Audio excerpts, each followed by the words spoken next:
Welcome to part 2 of the Nutanix Express Quick Start Video Series Guide. At this point, you have your Express up and running, but you can't have a software-defined data center without the software.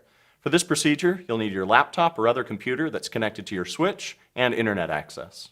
Remember that the nodes come from the factory with the native Nutanix hypervisor, AHV, and AOS already installed. We do recommend that you use AHV as your hypervisor, but if you're wanting to use ESXi or Hyper-V, that's fine.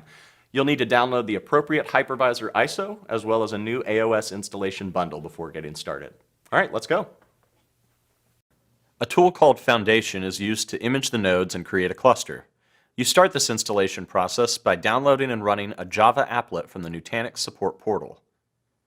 Connect your laptop or other workstation device to the same subnet as the nodes you just installed. The easiest way to do this would be to make sure you're on the same switch you connected earlier. So open a browser on your laptop and log on to the Nutanix support portal. That's portal.nutanix.com, and create an account if you don't already have one. Then do the following. Select Downloads, Foundation,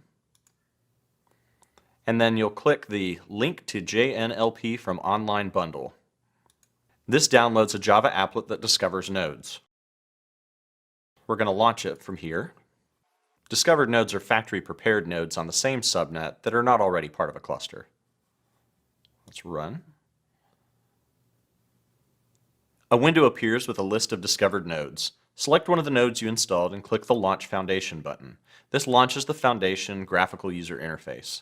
If there are additional nodes on the subnet, as in our figure, they will also appear in the list. Just make sure you select one of the new SX series nodes you just installed. And click Launch Foundation. So here we are in Foundation. In the Discovered Nodes screen, which is where we are here, select the nodes you installed and then click the Next button at the bottom right. If the only nodes on the subnet are the ones in the new SX series block, those are the only nodes that appear on this screen. All available blocks and nodes are displayed. An exclamation mark icon is displayed for unavailable nodes. Those are nodes that are already in a cluster. If a discovered node has a VLAN tag, then the tag is displayed. Our block is this one. We click the checkbox. A, B, C, and D are all on VLAN 0, and we can go next from there. All right, now we're on the Define Cluster screen. Here we want to do the following. We'll select a name for the cluster. I'm going to call mine Express Yourself. You'll need an IP address, which is optional. We're not going to use one in this case, but it would be a virtual IP address for the cluster. This field sets a logical IP address that always points to an active controller VM, provided that the cluster is up. This parameter is required for Hyper-V clusters, but it's optional for ESXi and AHV clusters. For NTP server address, we'll enter the NTP server IP address or pool domain name. For us, that's going to be 0.us.ntp.pool.org. That's just a publicly available NTP pool. For the DNS server IP, notice that it's optional for ESXi and AHV. If you're using Hyper-V, you'll want to make sure that your domain controller IP address is listed here. All right, so under network information, we want to set the net mask and gateway for both the CVM and our hypervisor. Now remember that these are on the same broadcast domain, so it should be the same information for both. We're just going to use a public DNS server at Google 8.8.8.8. In the Setup Node screen, do the following. Hypervisor host name. We want to enter a base host name for the set of nodes. The host name should contain only digits, letters, and hyphens. For our hypervisor host name, I will just use our block serial number.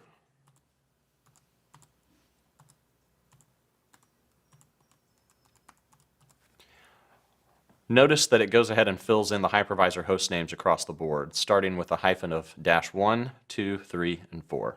So here we want to enter the starting IP address for the set of controller VMs across the nodes.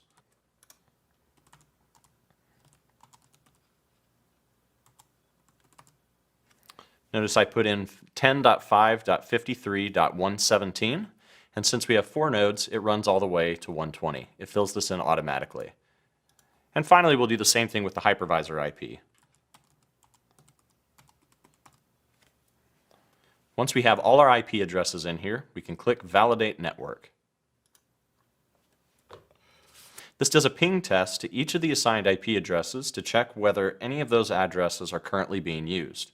If there are no conflicts, then the process continues. If there is a conflict, this screen reappears with the conflicting addresses highlighted in red. Installation will not continue until the conflict is resolved. This step can be skipped with the Skip Imaging button if AHV is the hypervisor. This creates the new cluster without imaging the nodes. Remember, if you're using a hypervisor other than AHV, you should have downloaded the hypervisor ISO image and a new AOS installation bundle. This is where you would use those. Cluster creation begins, and the Create Cluster screen appears. Monitor the node imaging and cluster creation progress from here. When processing completes successfully, you can click Prism to open the Prism web console. Let's go ahead and do that now. The default login to Prism is admin with a password of admin. Both are all lowercase. When we hit enter, it's going to prompt us to create a new cluster password. We'll go ahead and do that now. You'll then fill out some end user license agreement.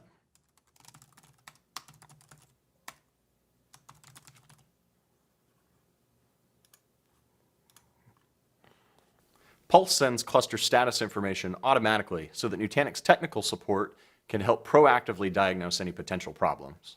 You can enable Pulse by clicking the Enable button. This is the Prism user interface. In the next video, we'll be covering how to manage your cluster from here. That concludes the installation and configuration process. Your new Xpress series is now ready to be configured in Prism.